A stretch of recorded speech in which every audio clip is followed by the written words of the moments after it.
Hello guys, की हाल चाल? सब बढ़िया।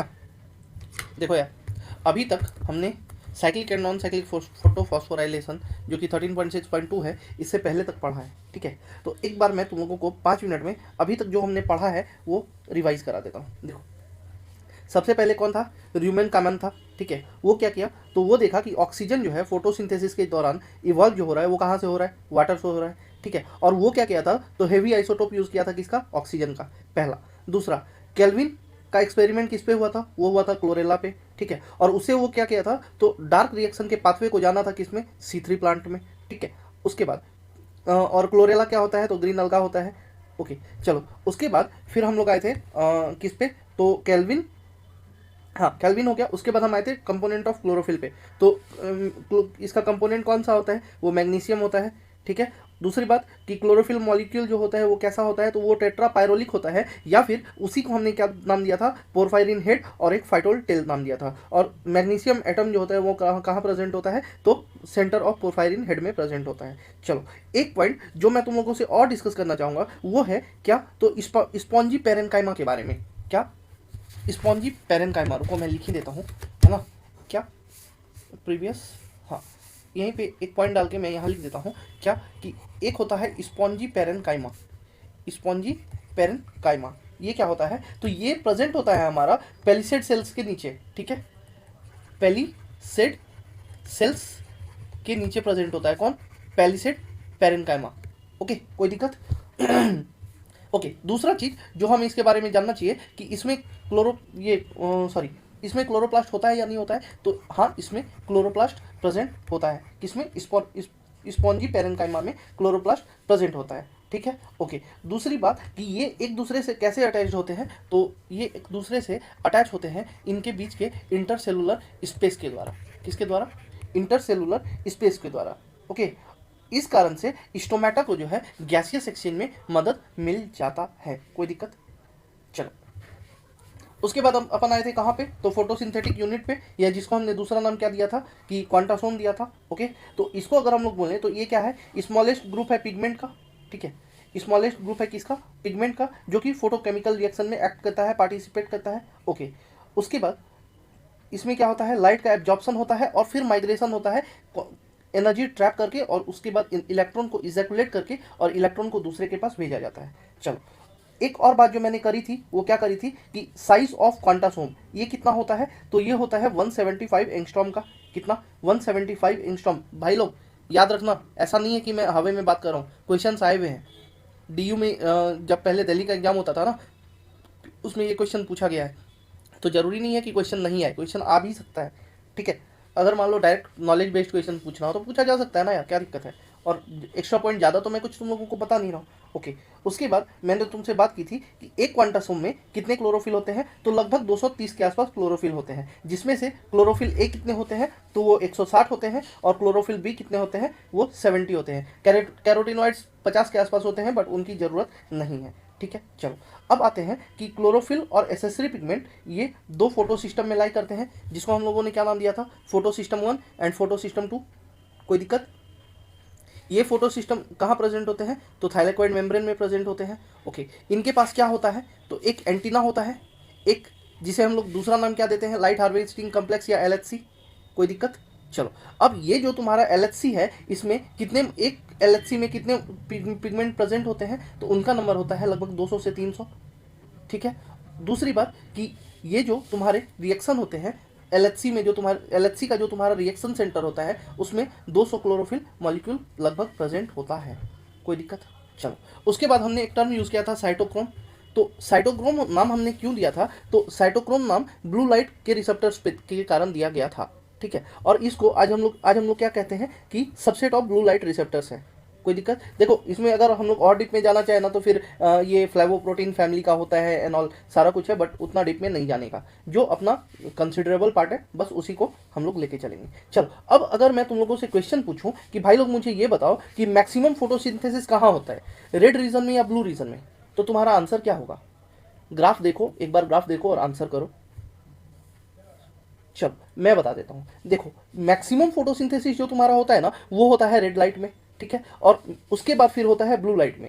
दूसरी बात, सबसे कम फोटोसिंथेसिस कहाँ होता है? तो कॉन्ट्राडिक्टरी पार्ट क्या है पता है? सबसे कम फोटोसिंथेसिस ना ग्रीन लाइट में होता है। इस कारण से ग्रीन लाइट सबसे ज़्यादा रिफ्लेक्ट होती है और सबसे कम एब्जॉर्ब होती है, और इस कारण से हमें पत्ते का कलर कैसा दिखता है? ग्रीन दिखता है। चलो उसके बाद अब अगर मैं आऊँ क्लोरोफिल के बारे में, तो क्लोरोफिल कैसा था? मैंने तुमसे बात करी थी कि ये ग्रीन फोटोसिंथेटिक पिगमेंट है। कहाँ होता है? तो फोटोसिंथेटिक थाइलाकॉइड में होता है क्लोरोप्लास्ट के। और क्या करता है? तो लाइट एनर्जी को एब्जॉर्ब करता है। क्यों करता है? तो फोटोसिंथेसिस के लिए करता है। दूसरी बात, मैंने तुमसे बात करी थी कि क्लोरोफिल कितने टाइप के होते हैं? तो क्लोरोफिल 5 टाइप के होते हैं, A B C D E. ठीक है, ए और बी कहाँ होता है? तो हायर प्लांट्स में होता है। ठीक है, ओके। उसके बाद मैंने तुमसे एक और बात करी थी कि क्लोरोफिल ए और क्लोरोफिल बी में डिफरेंस क्या है। तो तुम्हारा आंसर क्या था? कि क्लोरोफिल बी और क्लोरोफिल ए, तो इन दोनों में अल्डिहाइड ग्रुप का डिफरेंस होता है। किसका? अल्डिहाइड ग्रुप का। अब अल्डिहाइड ग्रुप प्रेजेंट किस में होता है? तो अल्डिहाइड ग्रुप प्रेजेंट होता है हमारे क्लोरोफिल बी में। ठीक है, और उसकी जगह पे क्लोरोफिल ए में हमारा क्या था? तो मिथाइल ग्रुप था, CH3 था। और इसमें क्या आया? क्लोरोफिल बी में क्या आया? CHO ग्रुप आया। कौन से कार्बन पे आया? तो कार्बन एटम नंबर 3 पे आया। कोई दिक्कत? अच्छा, एक और बात कि मॉलिक्यूलर फॉर्मूला क्या था क्लोरोफिल ए और बी का? तो क्लोरोफिल ए का मैंने कहा था कि C55H72 सॉरी C55H70O6N4Mg, C55H70O6N4Mg। और वहीं पे जब मैंने तुमसे बात करी थी क्लोरोफिल की बी की, तो मैंने कहा था 2H लगाओ, 2H लगाओ, एक O हटाओ, 2H लगाओ। यार +2 दे रहा है तो -2 तो हटाना पड़ेगा ना, तभी तो रिएक्शन ये बैलेंस रहेगा। तो अगर मैं 2H+ दे रहा हूँ तो उसकी जगह पे एक ऐसा हटाओ जिससे 2 माइनस निकले, तो O पे क्या चार्ज होता है? -2 होता है। तो इसीलिए अगर मैंने 2H+ दिया है तो वहाँ से मैं एक O- को निकाल रहा हूँ। तो कुल मिला के इसका क्या बना? C55H72O5N4Mg। कोई दिक्कत? चलो, तीसरी बात जो मैंने तुमसे करी थी वो क्या थी? कि क्लोरोफिल सी के पास क्या नहीं होता है? तो क्लोरोफिल सी के पास फाइटोल टेल नहीं होता है। और अगर फाइटोल टेल नहीं है तो ये कैसा होगा बताओ? फाइटोल टेल अगर नहीं है, फाइटोल टेल का काम क्या था? सोचो पहले। वाटर के लिए हाइड्रोफोबिक था या हाइड्रोफिलिक था? ये तुम हमें कमेंट करके आंसर में बताओ। चलो, कुछ चीज़ें तो यार रिवाइज करवानी पड़ेंगी ना। ठीक है, ओके। अब अगर मैं तुमसे बात करूं तो एक और मैंने जो तुमसे डिस्कस की थी वो क्या की थी कि एक साइंटिस्ट थे, कौन? अर्नन एट और अल। अर्नन एट अल। एट अल का मतलब ये होता है बच्चों, अर्नन एट अल। अर्नन एट अल। एट अल का मतलब ये होता है कि उनसे जुड़े हुए और जितने भी साइंटिस्ट थे वो लोग, उन्होंने क्या किया था? तो उन्होंने CO2 का फिक्सेशन दिखाया था। क्या दिखाया था? CO2 फिक्सेशन दिखाया था। ठीक है, और इन्होंने क्या करा था? किसे यूज करा था? तो ये आइसोटोपिक कार्बन C14 को यूज करा था। कोई दिक्कत? पक्का? चलो, अब मैं आता हूँ साइक्लिक और नॉन साइक्लिक फोटोफॉस्फोराइलेशन को। तो अगर मैं तुमसे पूछूं कि नॉन साइक्लिक फोटोफॉस्फोराइलेशन में इलेक्ट्रॉन जो है वो कहाँ से लिबरेट होता है? P680 से होता है या P700 से होता है? तो तुम्हारा आंसर क्या होगा? P680 से होता है। ओके, और फाइनली इसे एक्सेप्ट कौन करता है? तो फाइनली इसे एक्सेप्ट NADP+ करता है और NADPH+H+ बनाता है। ठीक है, कोई दिक्कत? अच्छा, इसे H+ कहाँ से मिला था? तो इसे H+ ल्यूमेन से मिला था। याद आ रहा है कुछ? H+ ल्यूमेन में इकट्ठा हो गया था, प्लास्टोसाइनिन यूज करके फेंक दिया था। प्लास्टोसाइनिन अपना कैसा विलेन की तरह काम कर रहा था, वो निकाला और फेंक दिया। इलेक्ट्रॉन को लेके फिर फोटो सिस्टम को डाल दिया। H+ नीचे आ गया अपना। H+ बेचारा अब जाए तो जाए कहाँ? तो उसका मदद फाइनली किसने करा था? साइटोक्रोम BF कॉम्प्लेक्स ने करा था और उसे ऊपर की ओर भेजा गया था। याद आया कुछ? पक्का? चलो, उसके बाद मैंने तुमसे बात करी थी डार्क रिएक्शन ऑफ फोटोसिंथेसिस कहाँ होता है? बताओ, ग्रेना में होता है या स्ट्रोमा में होता है? तो डार्क रिएक्शन स्ट्रोमा में होता है। ओके, दूसरी बात, ये कैसा रिएक्शन होता है? डार्क रिएक्शन कैसा रिएक्शन होता है? तो ये प्योरली एंजाइमेटिक रिएक्शन होता है। कैसा होता है? प्योरली एंजाइमेटिक रिएक्शन होता है। और इसका काम क्या है? बताओ, इसका काम क्या है? तो ये CO2 फिक्सेशन में काम आता है। कब? डार्क रिएक्शन में। कोई दिक्कत? पक्का? चलो, अब आते हैं कि फोटोसिंथेसिस का प्रोसेस। दो प्रोसेस, एक लाइट रिएक्शन, दूसरा डार्क रिएक्शन। लाइट रिएक्शन का दूसरा नाम फोटोकेमिकल फेज, डार्क रिएक्शन का दूसरा नाम बायोसिंथेटिक फेज। लाइट रिएक्शन का पहला नाम, लाइट रिएक्शन का दूसरा नाम फोटोकेमिकल फेज, और वहीं पे डार्क रिएक्शन का दूसरा नाम बायोसिंथेटिक फेज। चलो, लाइट रिएक्शन कहाँ हुआ? ग्रेना में हुआ। डार्क रिएक्शन कहाँ हुआ? स्ट्रोमा में हुआ। कोई दिक्कत? चलो, अब एक और बात था, अगर मैं तुमसे पूछूं कि फोटो रेस्पायरेशन जो है वो कैसा है, लाइट डिपेंडेंट है या लाइट इंडिपेंडेंट है, तो तुम्हारा आंसर होगा it is solely light dependent process. Okay, चलो, उसमें यूज़ क्या होता है, तो ऑक्सीजन को यूज़ करते हैं। रिलीज़ क्या होता है, CO2 रिलीज होता है। कोई दिक्कत? अच्छा, अगर अब मैं तुमसे ये पूछूं कि फोटो रेस्पायरेशन में तुम्हारा फोटो रेस्पायरेशन से मैं इसे थोड़ा सा मर्ज करूंगा बच्चों, क्योंकि एक पॉइंट है ना कि ग्लाइकोलिक एसिड एक टर्म है, वो मैं आगे तुम्हें पढ़ाऊंगा, बस ध्यान रखना ये किस चीज़ में काम आता है, तो ये फोटो रेस्पायरेशन में काम आता है। कोई दिक्कत? पक्का? चलो, अब अगर मैं तुमसे पूछूं कि फोटोसिंथेसिस कैसा प्रोसेस है, ऑक्सीडेशन होता है या रिडक्शन होता है या दोनों होता है, तो तुम्हारा आंसर होगा ऑक्सीडेशन प्रोसेस होता है। बट मेरे सॉरी रिडक्शन रिएक्शन होता है, मीन्स रिडक्शन भी होगा और ऑक्सीडेशन भी होगा। बट मेरा क्वेश्चन ये नहीं है, मेरा क्वेश्चन है कि इसमें ऑक्सीडाइज कौन हो रहा है और रिड्यूस कौन हो रहा है। तो याद रखना, वाटर जो है वो ऑक्सीडाइज होता है और CO2 जो है वो रिड्यूस होता है किसमें, तो कार्बोहाइड्रेट में। अभी तक अपन ने इतना पढ़ा। Cyclic and non cyclic phosphorylation की मैंने तुम्हें डायग्राम ये करवाई थी, उसे भी मैं एक बार कंसीडर कर देता हूँ, फिर अपन आगे चलते हैं। देखो,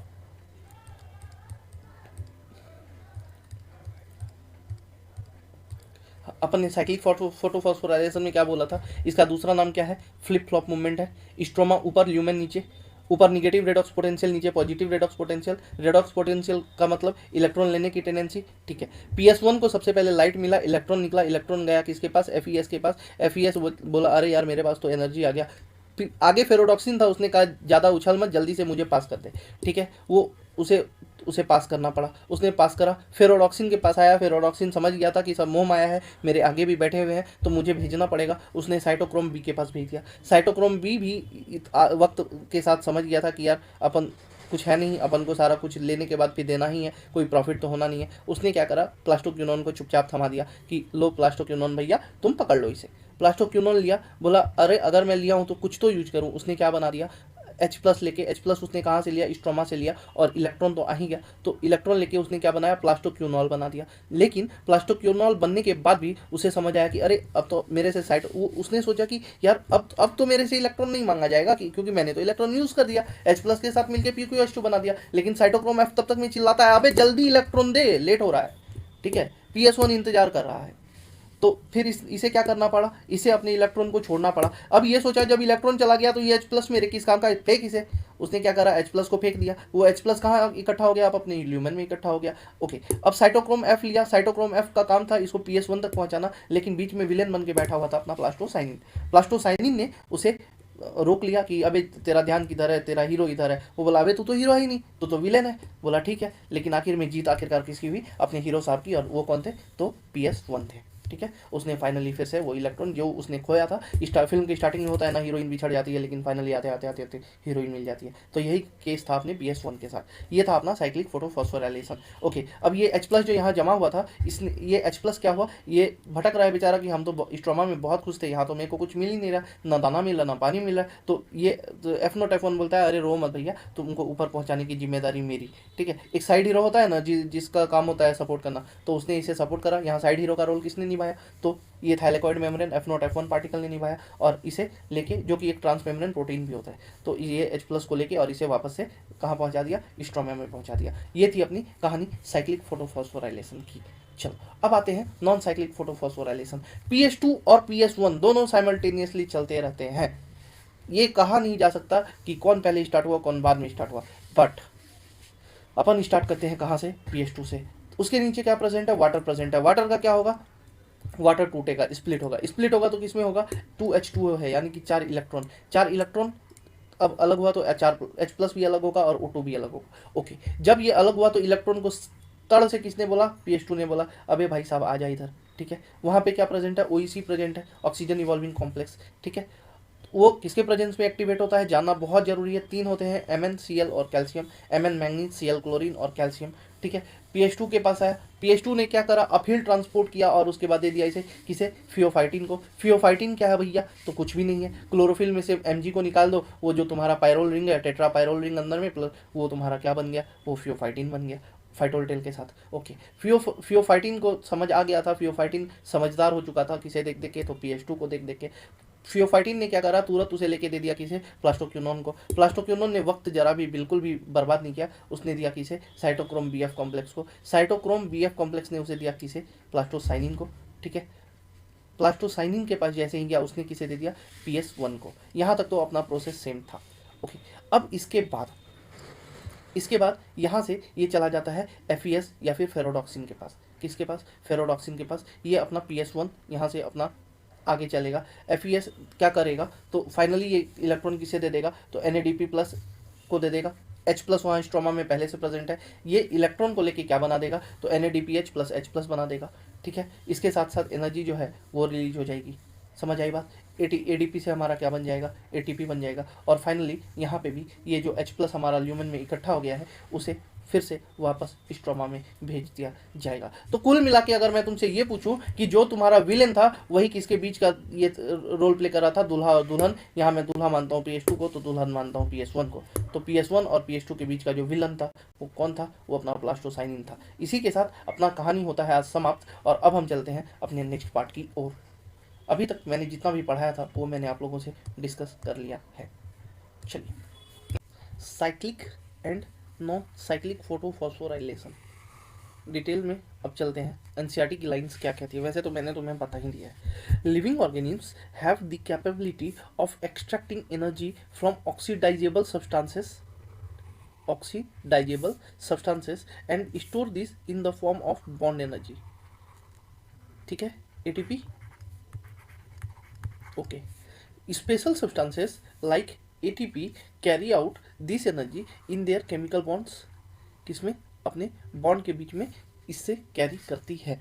the process of which ATP is synthesised by cells in mitochondria and chloroplast. ये ध्यान देने वाला बात है भाई, कहाँ पे, माइटोकॉन्ड्रिया और क्लोरोप्लास्ट में। ठीक है, तो अगर तुमसे पूछा जाए कि ATP कहाँ सिंथेसाइज्ड होता है, ATP कहाँ सिंथेसिस होता है, तो तुम्हारा आंसर क्या होगा, mitochondria and chlorophyll. Is named phosphorylation. ये देखो अभी तक फोटो वर्ड नहीं जुड़ा है, ये नॉर्मली कॉमन टर्म में हम कहते हैं कि synthesis of ATP is known as phosphorylation. कोई दिक्कत। अब आते हैं फोटोफॉस्फोराइलेशन क्या होता है। तो फोटो मीन्स लाइट। ठीक है, photophosphorylation is the synthesis of ATP from ADP and inorganic phosphate in the presence of light. ठीक है, ATP बना किससे, तो ADP प्लस PI से, ADP प्लस इनऑर्गेनिक फॉस्फेट, इससे क्या बना हमारा, ATP बना। तो उसे कहे फॉस्फोराइलेशन। बट वही चीज अगर किसके प्रेजेंस में होने लगे, लाइट के प्रेजेंस में होने लगे, तो इसे अपन क्या कहेंगे, इसे कहेंगे फोटोफॉस्फोराइलेशन। कोई दिक्कत है, नहीं है, चलो। When the two photo systems work in a series, first PS2 and then PS1, a process called non cyclic photophosphorylation occurs. Clear कर ही दिए हैं। इसका दूसरा नाम क्या है, जिगजैग मूवमेंट। ठीक है, okay. The two photo systems are connected through an electron transport chain. Connected था, और कनेक्टिंग लिंक भी कौन था इसके बीच में, ये बताओ, कनेक्टिंग लिंक था कौन, कनेक्टिंग लिंक कौन है, तो वो है हमारा प्लास्टोसाइनिन। पक्का। As seen earlier in the Z scheme, बता चुके हैं, both ATP and NADPH plus H+ are synthesised by this kind of electron flow. तो तुम्हें पता चल गया कि ATP तुम्हारा और NADPH प्लस H+ कहाँ बनता है, तो नॉन साइक्लिक फोटोफॉस्फोराइलेशन में। अच्छा, अगर मैं तुमसे ये क्वेश्चन पूछूं कि ये बताओ, एक्स्ट्रा ये हाइड्रोजन जो है, वाटर जो स्प्लिट हो रहा था, वो साइक्लिक फॉस्फोराइलेशन में होगा क्या, बताओ। साइक्लिक फोटोफॉस्फोराइलेशन में ये चीज होगा क्या, तो देखो नहीं होगा। क्यों नहीं होगा पता है, क्योंकि ये जो एक्स्ट्रा इलेक्ट्रॉन, जो हमें एक्स्ट्रा इलेक्ट्रॉन किसमें चाहिए हो रहा है, नॉन साइक्लिक में चाहिए हो रहा है, वो मुझे उसमें चाहिए नहीं, क्योंकि इलेक्ट्रॉन घूम घाम के कहाँ चला गया, अपने मायके चला गया ना, तो वहां तो हमें जरूरत ही नहीं है। बट यहाँ तो ऐसा सीनेरियो है नहीं, यहाँ तो वो यूज हो रहा है ना, और उससे हमारा NADPH2 बन रहा है। कोई दिक्कत। ओके, अब देखो सीन क्या होता है कि ATP का फॉर्मेशन दोनों में हो जाता है, क्लियर हो गया है। लेकिन NADPH+ और H+ किस में बना, तो ये बनता है हमारा नॉन साइक्लिक फोटोफॉस्फोराइलेशन में। कोई दिक्कत है, बताओ। अब देखो गाइस, यहाँ पे अगर मैं साइक्लिक फोटोफॉस्फोराइलेशन की बात करूँ, तो लाइट आया, लाइट कहाँ पड़ा, P700 पे। ठीक है, लाइट आके गया P700 पे। जैसे ही ये P700 पे गया, इस P700 का इलेक्ट्रॉन एक्साइट हुआ, उसने अपना इलेक्ट्रॉन किसे दे दिया, इलेक्ट्रॉन एक्सेप्टर को। कौन सा था यहाँ इलेक्ट्रॉन एक्सेप्टर, हमने बात की थी फेरोडॉक्सिन। ठीक है, या फिर FeS भी बोल सकते हैं। ओके चलो, अब फेरोडॉक्सिन के पास गया, वहाँ से फिर ये क्या करेगा, ये किसे दे देगा, ये दे देगा प्लास्टोक्विनोन को, ठीक है। प्लास्टोक्विनोन किसे दे देगा, साइटोक्रोम BF कॉम्प्लेक्स को, ठीक है। और जैसे ही साइटोक्रोम BF कॉम्प्लेक्स के पास जाएगा, ये किसे दे देगा, प्लास्टोसाइनिन को। फिर प्लास्टोसाइनिन से कहाँ आ जाएगा, प्लास्टोसाइनिन से ये अगेन आ जाएगा P700 पे, और यहाँ निकलेगा क्या, तो ADP प्लस IP से बना हमारा ATP। कोई दिक्कत नहीं है। चल अब आते हैं नेक्स्ट पे। When only PS1 is functional, the electron is circulated within the photosystem and the phosphorylation occurs due to cyclic flow of electrons. कोई दिक्कत नहीं है। A possible location where this could be happening is in the stroma lamella. ये एक बहुत important point है। कहाँ पे हो रहा है ये हो रहा है स्ट्रोमा लैमिली में। कहाँ हो रहा है, ये हो रहा है स्ट्रोमा लैमिली में। चलो कौन सा, PS1। While the membrane or lamella of the grana have both PS1 and PS2, ग्राना के पास क्या था, PS1 और PS2 दोनों मेम्ब्रेन था। तो the stroma lamellae membrane lakhs PS2, इसीलिए वहां पे क्या हो रहा है, ओनली साइक्लिक फॉस्फोराइलेशन। कोई दिक्कत। As well as NADP reductase enzyme. NADP reductase enzyme किसको बोले, जो NADP प्लस को किस में कन्वर्ट करा, NADP H+H+ में रिडक्शन करवा रहा है ना भाई, समझ आई बात। कोई दिक्कत, पक्का।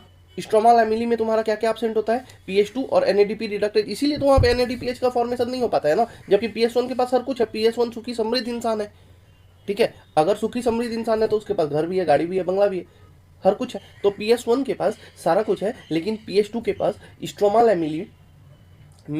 लैमिली मेम्ब्रेन में PS2 नहीं है, साथ के साथ NADP रिडक्टेज एंजाइम नहीं है। कोई दिक्कत, सारा कुछ बता चुका हूँ, बस अब NCERT पढ़ रहा हूँ। द एक्साइटेड इलेक्ट्रॉन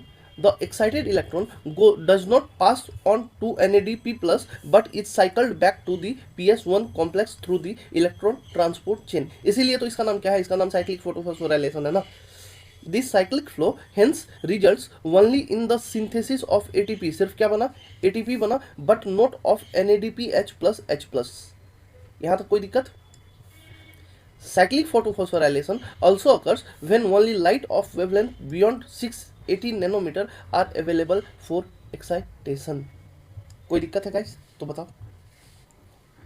680 से कम का होगा तो साइक्लिक नहीं होगा, उसके ऊपर का होगा तो साइक्लिक फोटोफॉस्फोराइलेशन होगा। चलो, इस पेज में याद रखने वाली इंपॉर्टेंट बात क्या थी, मैंने बता दिया कि PS2 जो है ग्राना लैमिली के पास हर कुछ है, इसीलिए वहाँ PS1 और PS2 दोनों एक्टिव रहता है, लेकिन स्ट्रोमा लैमिली के पास PS2 नहीं है, साथ के साथ NADP रिडक्टेज एंजाइम नहीं है। कोई दिक्कत। चलो अब आते हैं एक बहुत इंपॉर्टेंट टॉपिक पे, केमी ऑस्मोटिक हाइपोथेसिस। बट ये भी तुम्हें लगेगा कि अरे यार सर क्या मजाक करो, सारा कुछ तो हमारा क्लियर ही है ना। चलो देखो, सबसे पहली बात, इसे देने वाले जो साइंटिस्ट थे वो कौन थे, तो वो मिशेल साहब थे। कौन थे, मिशेल साहब थे। किसने दिया, मिशेल साहब ने दिया। Let us now try and understand how actually ATP is synthesised in the chloroplast. अभी तक जो बात करा तो तुम्हें ये तो पता चल गया कि ATP का सिंथेसिस होता है, और कहाँ हो रहा है, तो लैमिला में हो रहा है। लेकिन अगर लैमिला में हो रहा है और लैमिला कहाँ प्रेजेंट है, तो क्लोरोप्लास्ट में प्रेजेंट है, तो ओवरऑल कहाँ पे हुआ, क्लोरोप्लास्ट में हुआ ना। The chemiosmotic hypothesis has been put forward, किसके द्वारा दिया गया, पीटर मिशेल साहब के द्वारा, टू एक्सप्लेन द मैकेनिज्म। कौन सा मैकेनिज्म, देखो, लाइक इन रेस्पायरेशन में क्या होता है और फोटोसिंथेसिस में क्या होता है, ATP सिंथेसिस दोनों में होता है, ठीक है। तो ATP synthesis is linked to development of a proton gradient across a membrane. ये जो पूरा अभी ये केमी ऑस्मोटिक हाइपोथेसिस पढ़ेंगे ना, ये सिर्फ और सिर्फ किसके बारे में बात करेगा, तो ये प्रोटॉन ग्रेडियंट और प्रोटॉन मोटिव फोर्स के बारे में बात करेगा, ठीक है। This time these are membranes of the thylakoid. कहाँ का मेम्ब्रेन है बच्चों, थाइलेक्वाइड का मेम्ब्रेन है। There is one difference though, here the proton accumulation is towards the inside of the membrane, that is in the lumen। कहाँ पे हो रहा है, देखो प्लास्टोसाइनिन क्या कर रहा था, ल्यूमेन में लाके पटक दिया था ना, स्ट्रोमा को। तो अब जो भी बात होगी, तो अब वहाँ पे अगर एक्सेस ऑफ प्रोटोन आ रहा है तो वहाँ प्रोटोन मोटिव फोर्स जनरेट होगा ना। तो अब हम लोग जो भी बात करेंगे तो वो इसी के बारे में करेंगे कि प्रोटोन एक्यूमुलेशन जो मेम्ब्रेन में ल्यूमेन में हुआ है, स्ट्रोमा में पहले प्रेजेंट था, वहाँ से ल्यूमेन आया, तो अब प्रोटोन का जो दुख दर्द पीड़ा है उसके बारे में हमें बात करनी है, क्योंकि वहाँ पे वो असहज है और उसे अब बाहर निकलना है। कोई दिक्कत? चलो देखते हैं, ईजी है यार। In respiration proton accumulate in the intermembrane space of the mitochondria. कहाँ पे? क्वेश्चन इसी लाइन से उठ के आएंगे। अगर स्टेटमेंट वाइज आ गया ना तो क्वेश्चन यहीं से उठ के आएगा, इसी टाइप का क्वेश्चन आएगा कि रेस्पायरेशन की जगह फोटोसिंथेसिस करेगा, फिर क्या कर ले जाओगे। तो इसीलिए एक एक वर्ड को बड़ी गहनता से सोचो, क्या कह रहा है। बात हम लोग फोटोसिंथेसिस की कर रहे हैं, लेकिन घुसेड़ क्या रहा है, रेस्पायरेशन घुसेड़ रहा है। तो रेस्पायरेशन में प्रोटोन कहाँ एक्यूमुलेट हो रहा है, तो माइटोकॉन्ड्रिया के इंटरमेम्ब्रेनस स्पेस में। कोई दिक्कत?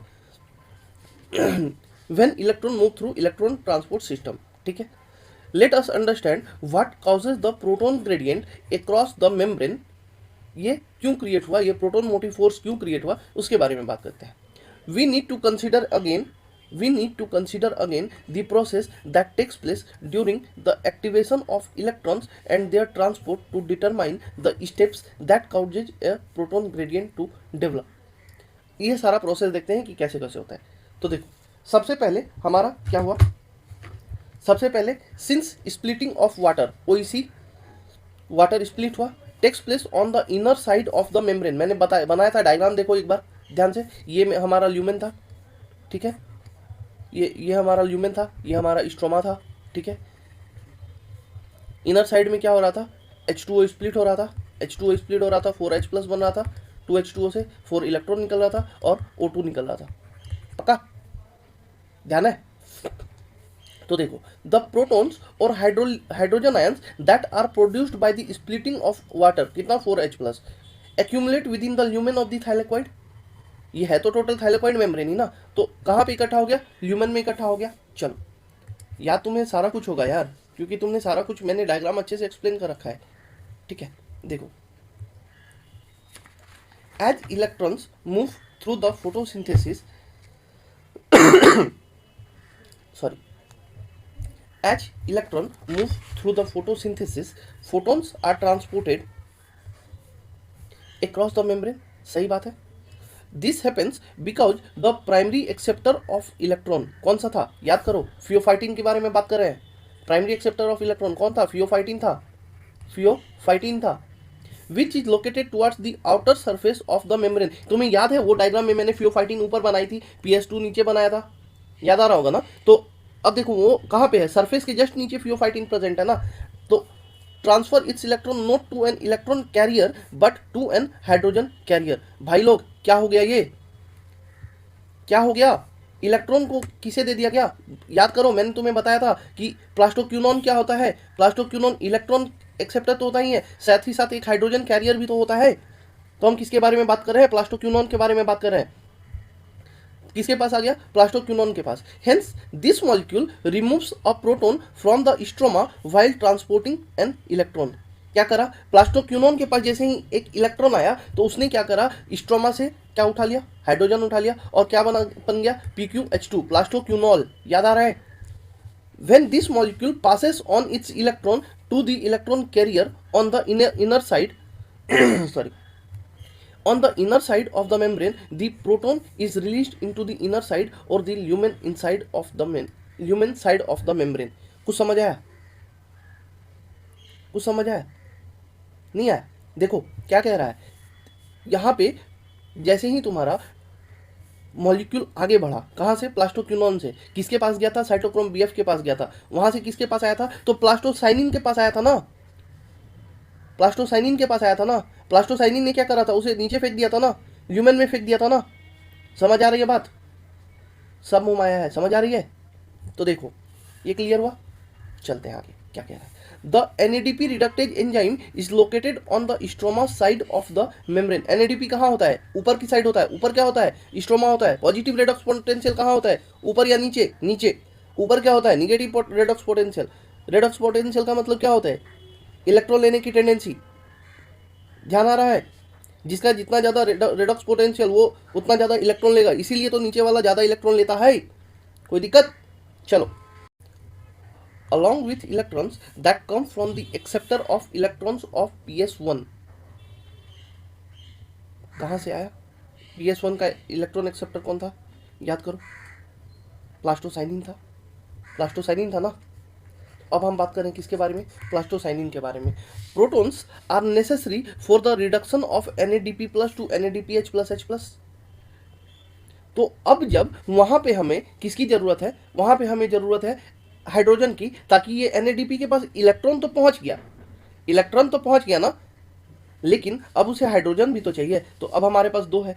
मेरे पास जो एक्स्ट्रा हाइड्रोजन आ गया है, H+ एटम आयन आ गया है, कहाँ पे? ल्यूमेन में। तो उसे हम कहाँ क्या करेंगे? उसे ले जाएंगे ऊपर। बट दूसरी बात, एक और बात तो है क्या कि सर हमारे पास H+ कहाँ प्रेजेंट है? हमारे पास H+ स्ट्रोमा में भी तो प्रेजेंट है। तो एक काम करते हैं ना कि NADP+ को स्ट्रोमा में प्रेजेंट H+ दे देते हैं और उसे NADPH+H+ बनाने को मजबूर कर देते हैं। ठीक है, समझ आ रही है बात? तो उसे स्ट्रोमा से देके और उसके बाद वहां पे हमने क्या करा? NADPH+H+ बना दिया। Hence with in the chloroplast protons in the stroma decrease in number. अब क्या हुआ? जैसे ही हाइड्रोजन दिया तो भाई जगह तो खाली होगी ना। वहां पे जितने थे उसमें से अगर हमने यूज कर लिया, मान लो तुम्हारे पास 50 रुपए थे, तुमने उसमें से 10 रुपए यूज कर लिया, तो 40 रुपए बचे, यानी कि तुम्हारे पास 10 रुपए की कमी तो आई ना। वहां पे भी क्या हो रहा है? H+ आयन जैसे ही हमने NADPH को दे दिया NADPH बनाने को, तो वहां पे H+ की कमी तो हुई ना। लेकिन वहीं पे हमारे पास ल्यूमेन में क्या था? ल्यूमेन में हमारे पास वो प्रोटॉन्स जो है वो आके एक्यूमुलेट हो गए थे। ठीक है, तो अब क्या होगा? चूंकि स्ट्रोमा में हमें H+ चाहिए, तो एक बात अगर मैं तुमसे पूछूं कि भाई साहब जब हमारे पास नीचे में आ जाता है ना, H+ जब नीचे आता है तो ल्यूमेन की pH जो है वो डिक्रीज हो जाती है। क्वेश्चन इस तरह से भी फ्रेम हो सकता है कि when H+ is accumulated in the lumen, या फिर इस ये अगर ये क्वेश्चन पूछ दिया गया तो तुम डायरेक्ट आंसर दे दोगे। लेकिन अगर तुमसे ये पूछा गया कि when plastocyanin releases H+, what is the pH of lumen, तुम क्या बोलेगे? pH डिक्रीज होगी ना। ठीक है, this creates a proton gradient. अब समझ आ रहा है प्रोटोन पंप क्यों बना? प्रोटोन ग्रेडियंट का जरूरत क्यों पड़ा? ऊपर कम नीचे ज्यादा, ऊपर कम नीचे ज्यादा। अरे भैया जब नीचे ज्यादा है तो हमें दे दो ना। तो बोलेगा ठीक है भाई ले तो लो, लेकिन दे कैसे? देने के लिए हमारे पास ट्रांसमेम्ब्रेन प्रोटीन तो होना चाहिए ना। बोलेगा अरे है तो सही भाई, देखो तो सही, CF0F1 पड़ा हुआ है, यूज तो करो। ठीक है, तो बोलेगा ठीक है भाई CF0F1 चालू हो, ट्रांसमेम्ब्रेन प्रोटीन, और इसे फिर से स्ट्रोमा के साइड भेज दो। तो this creates a proton gradient across the thylakoid membrane as well as a measurable decrease in pH in the lumen. अब समझ आया भाई लोग? देखो, why are we so interested in the proton gradient? हमें इतना ज़्यादा इंटरेस्ट क्यों है? देखो, तुम्हें पता है अगर प्रोटॉन ग्रेडियंट टूटेगा तो हमें क्या मिलेगी? एनर्जी। और हमें चाहिए भी तो क्या? हमें चाहिए भी तो एनर्जी ही ना। कोई दिक्कत? तो this gradient is important because it is the breakdown of this gradient that leads to release of energy. ठीक, और सारा खेल तो भैया किसका है? एनर्जी का ही तो है। ठीक है, the gradient is broken down due to movement of protons across the membrane to the stroma through the transmembrane channel। किसके द्वारा? ट्रांसमेम्ब्रेन चैनल के द्वारा। कोई दिक्कत है भाई लोग? चलो, hence within the chloroplast protons in the stroma decrease in number while in the lumen there is accumulation of protons, जो कि वहां पे NADP जो है वो यूज कर चुका है। this creates a proton gradient across the thylakoid membrane as well as a measurable decrease in pH in the lumen। बता ही चुका। चलो, ये वाला पॉइंट भी ट्रांसमेम्ब्रेन चैनल तक बता चुका, कोई दिक्कत नहीं। आगे देखो, transmembrane channel of the F0 of the ATPase. किसका? एटीपेज क्या है? एक एंजाइम है। कोई दिक्कत? चलो, अब क्या होगा? तो ये जो तुम्हारा एटीपेज एंजाइम है ना, इसमें एक तुम्हारा है क्या? F0, एक है तुम्हारा क्या? F1। F0 कहाँ होता है? तो वो इम्बेडेड रहता है मेम्ब्रेन में।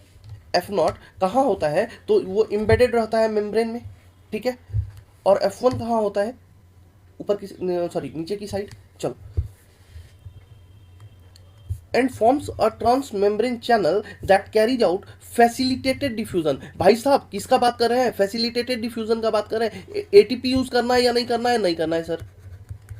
अगर हमने एटीपी यूज कर लिया, बनाना हमें एटीपी है, उल्टा हमने एटीपी यूज कर लिया, क्या मतलब रह गया यार? तो एटीपी यूज नहीं करना है, लेकिन हमें क्या चाहिए? हमें एक कैरियर तो चाहिए। अभी तुम ट्रांसपोर्ट चैप्टर में पढ़ोगे 3 तरह का, एक होता है क्या, नॉर्मल डिफ्यूजन, जिसमें कुछ नहीं, एटीपी भी नहीं चाहिए, कैरियर भी नहीं चाहिए।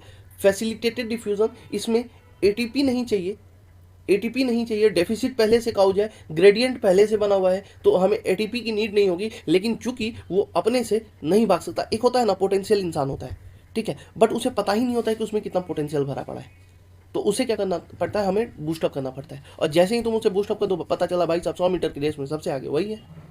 समझ आ रही है बात? तो फैसिलिटेटेड डिफ्यूजन का काम वही हुआ। जैसे अभी तुम हो, तुम्हें पता है, तुम्हारे पास हर कुछ है, लेकिन तुम्हें किस वे में जाना है ये तुम्हें नहीं पता, तो हमारा ये क्या है, हम तुम्हें राय देंगे, हम तुम्हें गाइड करेंगे, और तुम हमारे गाइड के अनुसार चलते चले जाओगे और अपने रैंक को अचीव कर लोगे। तो हम क्या हुए तुम्हारे लिए? तुम्हारे पास कंटेंट तो भाई तुम्हारे पास है, सारा कुछ तुम्हारे पास है, लेकिन तुम्हें एक प्रॉपर गाइडेंस की ज़रूरत है। तो तुम्हारे लिए हम किस तरह से यूज हुए? फैसिलिटेटेड डिफ्यूज़न के लिए ना, ठीक है। बट अब कोई स्टूडेंट है जो क्या है, एकदम ही नकारा है, निकम्मा है, कुछ नहीं आता, एकदम इनडिसिप्लिन बच्चा है, उसे जब तक मारो पीटो नहीं, समझाओ नहीं, तब तक वो सुधरेगा नहीं। तो अब उसे सुधार के आगे बढ़ाना, उसमें क्या है, उसमें तो यार तुम्हारी एनर्जी भी जा रही है ना, तो वो होता है एक्टिव ट्रांसपोर्ट, ठीक है। Of membrane across the membrane, of protons across the membrane. The other portion is called F1 and protrudes on the outer surface of the thylakoid membrane. ये कहाँ था? embedded था। कौन? F0। और F1 कहाँ है? बाहर की तरफ है, on the side that faces the stroma। किस साइड की तरफ? तो स्ट्रोमा की तरफ। क्या बाहर है? तो अपना F1 भाई साहब बाहर है, F0 नीचे ल्यूमेन की तरफ, F1 बाहर ऊपर की तरफ। F1 embedded और वहीं पे F1 जो है वो क्या है, बाहर की तरफ लटका हुआ, झूलता हुआ पाया जाता है। कोई दिक्कत? The breakdown of the gradient provides enough energy to cause a conformational change in the F1 particle of the ATPase. क्या कह रहा है कि जब तुम्हारा ग्रेडियंट जो है उसके कारण तुम्हारा क्या मिल जाएगा, तो एनफ एनर्जी मिल जाएगा। उससे क्या होगा, कन्फर्मेशनल चेंज आ जाएगा। किस में आ जाएगा? तो F1 पार्टिकल में आ जाएगा। किसके? तो एटीपेज एंजाइम के। तो मैं तुम्हें ये कह सकता हूं कि कन्फर्म, याद सुनना बच्चों ध्यान से, स्टेटमेंट सुनना। Configurational change in F1 particle is responsible for the contraction of active site. फिर से सुनो, configurational change in F1 particle is responsible for the contraction of active site. कह सकता हूं? हाँ सर बिल्कुल कह सकते हो, ठीक है। तो यहां लिख देता हूं कि configurational change in F1 particle is responsible for the contraction of active site।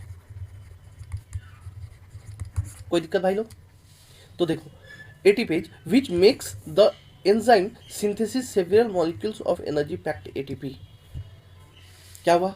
Gradient का ब्रेकडाउन हुआ, उससे क्या मिला? एनर्जी मिला। उससे क्या हुआ? F1 पार्टिकल में कन्फर्मेशनल चेंज आया। उससे क्या आया? तो ये एंजाइम जो है वो क्या करेगा, तो several molecules of energy packed ATP का फॉर्मेशन कर देगा। कोई दिक्कत यहाँ तक है तो बताओ। अब आगे केमी ऑस्मोसिस। अब हमें जरूरत क्या क्या पड़ी, देखो वो बात करते हैं कि अभी तक हमने सारा बात कर लिया ना, अब बात करते हैं कि किस किस चीज़ में किस किस चीज़ की जरूरत पड़ी। तो उससे पहले देखो होता क्या है ना, कि अगर मैं तुमसे बात करूं तो माइटोकॉन्ड्रिया में 2H+ से क्या बनता है? एक एटीपी बन जाता है, ठीक है। वहीं अगर क्लोरोप्लास्ट में हमें करना पड़ेगा तो क्लोरोप्लास्ट में 3H+ is responsible for formation of 1 ATP। ये आगे अभी जब पूरा कंप्लीट करोगे तुम्हें आराम से समझ आ जाएगा, ठीक है। कोई दिक्कत? चल, केमी ऑस्मोसिस रिक्वायर्स अ मेम्ब्रेन। हाँ सर चाहिए। Proton pump? सर चाहिए। Proton gradient? हाँ सर चाहिए। प्रोटोन पंप ऊपर ले जाने के लिए प्रोटोन ग्रेडियंट? हाँ सर चाहिए। और एटीपेज? हाँ सर चाहिए। ट्रांसमेम्ब्रेन, थाइलेकोइड मेम्ब्रेन, ये थाइलेकोइड हो गया, यहाँ प्रोटोन पंप प्रेजेंट है, प्रोटोन ग्रेडियंट प्रेजेंट है और एटीपेज प्रेजेंट है।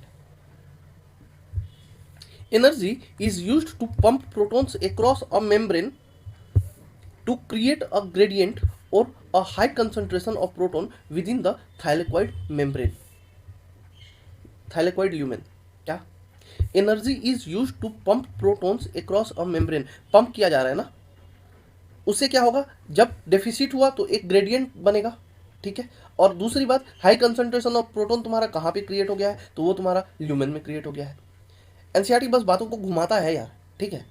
बस तुम्हें लाइन को पकड़ना आना चाहिए, अगर पकड़ लोगे ना तो क्रैक कर ले जाओगे, इजी है। ATPase has a channel that allows diffusion of protons back across the membrane. किसकी बात कर रहे हैं हम, कौन से चैनल की, F0 F1 की बात कर रहे हैं। This releases enough energy to activate ATPase enzyme that catalyzes the formation of ATP. कोई दिक्कत। along with the NADPH produced by the movement of electrons, along with the NADPH produced by the movement of electrons, NADPH कहाँ बना था, ऊपर की side stroma में, the ATP will be used immediately in the biosynthetic reaction taking place in the stroma। कहाँ पे, stroma में जो हो रहा है उसके लिए ये क्या करेगा, बायोसिंथेटिक रिएक्शन में काम आ जाएगा। कौन, तो वो ATP, responsible for fixing CO2 and synthesis of sugar. अब ये अपना चैप्टर से सारे साइकिल्स स्टार्ट हो जाएंगे और वहाँ तुम्हें देखने को मिलेगा कि कौन कैसे यूज हो रहा है। कोई दिक्कत बच्चों, पक्का। चलो अब अगर हम आए अपने एक डायग्राम पे जो बीच में छूट गया था, ये डायग्राम क्या कहना चाहता है, देखो। सबसे पहले तुम्हारा फोटो सिस्टम 2 है, क्या है, फोटो सिस्टम 2 है। अच्छा, जिनकी न्यू एनसीईआरटी होगी ना उनमें और इसमें कुछ डायग्राम में अंतर होगा, ठीक है। तो वो मैं जो भी है वो मैं यहाँ लिख दे रहा हूँ, उससे तुम देख लेना। क्या, देखो सबसे पहले क्या हुआ, H2O का टूटना, इससे क्या निकला, तो O2 और H+ और इलेक्ट्रॉन कितने कितने होते हैं, 2H2O टूटता है, वो देख लो, ठीक है। यहाँ से ये कहाँ गया, यहाँ से वाटर के स्प्लिट होने से ये अब ये फोटो सिस्टम 2 के थ्रू किसके पास गया, तो फाइनली ये जाता है प्लास्टोक्यूनॉल के पास। एक्सेप्टर को अभी छोड़ देते हैं, और इससे क्या बन जाता है, प्लास्टोक्यूनॉल बन जाता है, ठीक है। कोई दिक्कत। चलो उसके बाद यहाँ से ये किसके पास गया, साइटोक्रोम B6F के पास गया, ठीक है।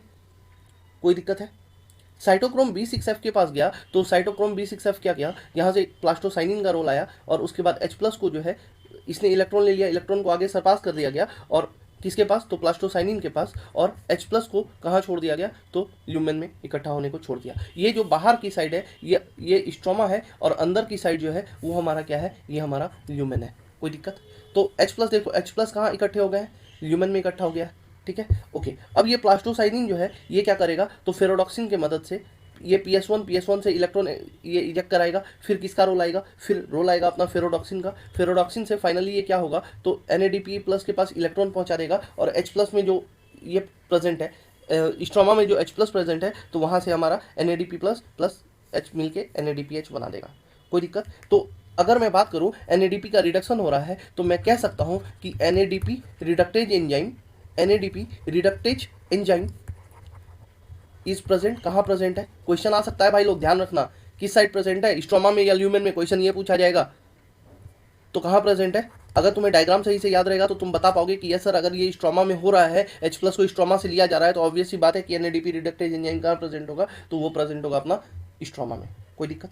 चलो अब ये H+ कहाँ इकट्ठा हो गया, H+ इकट्ठा हो गया है हमारे ल्यूमेन के अंदर। ल्यूमेन बोलेगा मुझे इसकी ज़रूरत ही नहीं है, तो अंदर में हाई ग्रेडियंट है, बाहर में लो ग्रेडियंट है, अंदर में हाई ग्रेडियंट और बाहर में लो ग्रेडियंट है, तो डिफ्यूज़न होगा, ठीक है, डिफ्यूज़न होगा। लेकिन चूंकि वो डिफ्यूज़न डायरेक्टली नहीं हो सकता है, तो उसके लिए एक ट्रांस मेम्ब्रेन प्रोटीन चाहिए होगा, F0 F1 पार्टिकल, इसीलिए इसे हमने क्या नाम दिया, इसे हमने नाम दिया फैसिलिटेटेड डिफ्यूज़न। कोई दिक्कत। चलो, और ल्यूमेन कैसा हो गया, एसिडिक ज़्यादा होगा, किससे, स्ट्रोमा के कंपेरिजन में। कोई दिक्कत है। चलो अब जैसे ही यहाँ पे ये H+ आया, तो जब H+ बाहर आएगा, तो अभी मैंने तुमसे बात करी कि 2 H+ मिलके ये बनाता है, और क्लोरोप्लास्ट में 3 H+ मिलके क्या बनाता है, बताओ। क्लोरोप्लास्ट में 3 H+ मिलके क्या बनाता है, बताओ, एक ATP बनाता है। तो जैसे ही H+ बाहर आएगा, तो यहाँ पे ADP से ATP का सिंथेसिस हो जाएगा। यही है अपना केमी ऑस्मोसिस।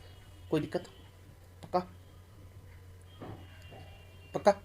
चलो, तो यहाँ तक में अपना ये पार्ट कंप्लीट होता है। अब बचा है क्या, तो वो बचा है where are the ATP NADPH used. Next lecture में ये चैप्टर कंप्लीट हो जाना चाहिए। नहीं, नेक्स्ट लेक्चर में तो नहीं होगा, 2 लेक्चर और लगेंगे फोटो रेस्पिरेशन, या कोशिश करूँगा कि कंप्लीट कर दूँ यार, है ना। चलो बच्चों ध्यान रखो, ऑल द बेस्ट। ठीक है, पढ़ाई करते रहो, मस्त रहो, व्यस्त रहो। Thank you.